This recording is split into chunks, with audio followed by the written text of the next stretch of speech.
ബാലറ്റിലേക്ക് തിരിച്ചുപോയാൽ എന്ത് സംഭവിക്കുമെന്ന് കോൺഗ്രസ് തരംഗം തീർത്തുകൊണ്ട് കാണിച്ചു കൊടുക്കുകയാണ്. ഇലക്ട്രോണിക് മീഡിയ വിപ്ലവം സൃഷ്ടിക്കുന്ന ഈ കാലത്ത് ബാലറ്റിലേക്ക് ഒരിക്കലും തിരിച്ചു പോകരുത് എന്ന് BJP കണക്കുകൂട്ടി എങ്കിലും ആ കളി നടക്കില്ല എന്ന കോൺഗ്രസിന്റെ ഉറച്ച തീരുമാനമാണ് ഇപ്പോൾ കോൺഗ്രസിന്റെ വിജയത്തിന് കാരണം. അതുകൊണ്ടാണ് രാഹുൽ ഗാന്ധിയും പ്രിയങ്ക ഗാന്ധിയും അടക്കമുള്ള കോൺഗ്രസ് നേതൃത്വം ബാലറ്റിലേക്ക് മടങ്ങണമെന്ന് പറയാനും കാരണം. പ്രധാനമന്ത്രി നരേന്ദ്രമോദിയും അമിത്ഷായും എന്തുകൊണ്ടാണ് ബാലറ്റ് പേപ്പറിന് ഇത്രയധികം ഭയപ്പെടുന്നത് എന്ന ചോദ്യത്തിന് കഴിഞ്ഞ ദിവസം പഞ്ചാബ് തദ്ദേശ തെരഞ്ഞെടുപ്പിന് പിന്നാലെ നടന്ന തെലങ്കാന തെരഞ്ഞെടുപ്പും കൃത്യമായി ഒരു മറുപടി നൽകുന്നുണ്ട്. ആ മറുപടിയിൽ വിജയിക്കുന്നത് കോൺഗ്രസ് ആണ്. ഗ്രാമങ്ങളിലെ സാധാരണക്കാരായ മനുഷ്യർ തങ്ങളുടെ വിരലിലെ മഷി ബാലറ്റ് പേപ്പറിൽ പതിപ്പിച്ചപ്പോൾ തെലങ്കാനയിൽ ആഞ്ഞടിച്ചത് കോൺഗ്രസിന്റെ വൻ തരംഗമാണ്. 60 ലക്ഷത്തിലധികം പഞ്ചായത്തുകൾ തൂത്തുവാരി 60% പഞ്ചായത്തുകൾ തൂത്തുവാരി മുഖ്യമന്ത്രി രേവന്ത് റെഡ്ഡിയുടെ നേതൃത്വത്തിലുള്ള സർക്കാർ അജയ്യരായി മുന്നേറുകയാണ് ചെയ്തത്. വോട്ടിംഗ് മെഷീനിലെ കൃത്യതയെക്കുറിച്ച് രാജ്യവ്യാപകമായി സംശയങ്ങൾ ഉയരുന്ന സാഹചര്യത്തിൽ ബാലറ്റിലൂടെ നേടിയ ഈ ഉജ്ജ്വല വിജയം ജനാധിപത്യത്തിന്റെ യഥാർത്ഥ കരുത്തായിട്ടാണ് വിലയിരുത്തപ്പെടുന്നത്. 2023 ഡിസംബറിലെ നിയമസഭാ തെരഞ്ഞെടുപ്പിന് ശേഷം നടന്ന ഉപതെരഞ്ഞെടുപ്പുകളിലെ വിജയവും പ്രതിപക്ഷത്തിൽ നിന്നുള്ള MLA-മാരുടെ കൂട്ടത്തോടെയുള്ള വരവും കോൺഗ്രസിന് നൽകിയ ആത്മവിശ്വാസം ചെറുതേ അല്ല. നിയമസഭയിലെ നേരിയ ഭൂരിപക്ഷം സർക്കാരിന്റെ നിലനിൽപ്പിനെ ബാധിക്കുമോ എന്ന് ഭയപ്പെട്ടിരിക്കുന്നവർക്കുള്ള മറുപടി കൂടിയാണ് ഗ്രാമങ്ങളിൽ നിന്ന് ഉയർന്നു വന്ന ഈ ഓരോ ബാലറ്റിലും തീർത്ത വിപ്ലവം. ജില്ലകൾ തിരിച്ചുള്ള കോൺഗ്രസിന്റെ വിജയത്തിൽ കണക്കുകൾ പരിശോധിച്ചാൽ ഗ്രാമീണ മേഖലയിൽ പാർട്ടി എത്രത്തോളം ആഴത്തിൽ സ്വാധീനം ഉറപ്പിച്ചു എന്നത് കൃത്യമായി നമുക്ക് കാണാൻ സാധിക്കും. നൽഗുണ്ട ജില്ലയിലെ 282 പഞ്ചായത്തുകളിൽ 177 സീറ്റുകൾ കോൺഗ്രസ് ഒറ്റയ്ക്കങ്ങനെ പോക്കറ്റിലാക്കി. ഗമ്മം ജില്ലയിൽ 183-ൽ 117, ഇനി സൂര്യാപോർട്ടിൽ 181-ൽ 107 സീറ്റുകളും നേടി കോൺഗ്രസ് എതിരാളികളെ അങ്ങനെ നിഷ്പ്രഭമാക്കി.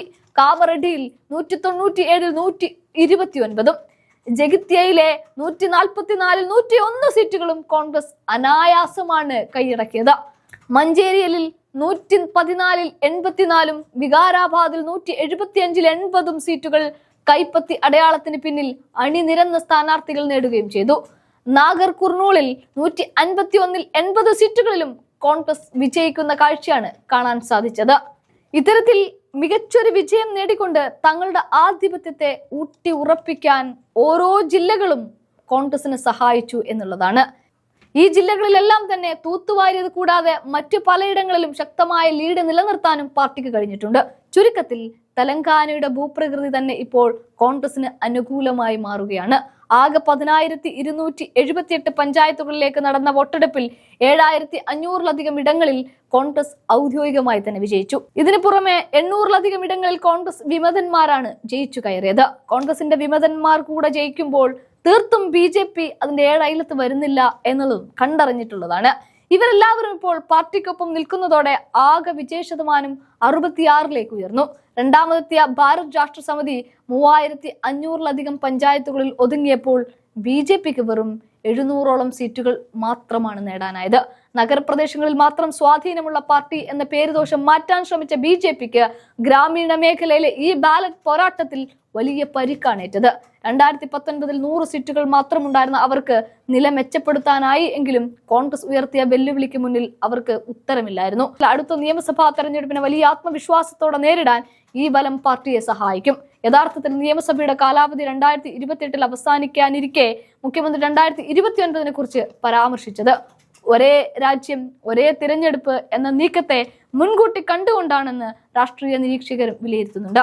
ഇതിനിടയിൽ സംവരണ വിഷയത്തിലും സർക്കാർ കൃത്യമായ നിലപാടുകൾ തന്നെയാണ് സ്വീകരിച്ചിരിക്കുന്നത്. എന്തൊക്കെയാണെങ്കിലും ശരി, ബാലറ്റിലേക്കൊന്ന് തിരിച്ചു പോയപ്പോൾ തെലങ്കാനയിൽ ഉഗ്ര വിജയം കോൺഗ്രസ് കരസ്ഥമാക്കുകയും BJP തകർന്നടിയുന്ന കാഴ്ചയുമാണ് കാണാനായത്.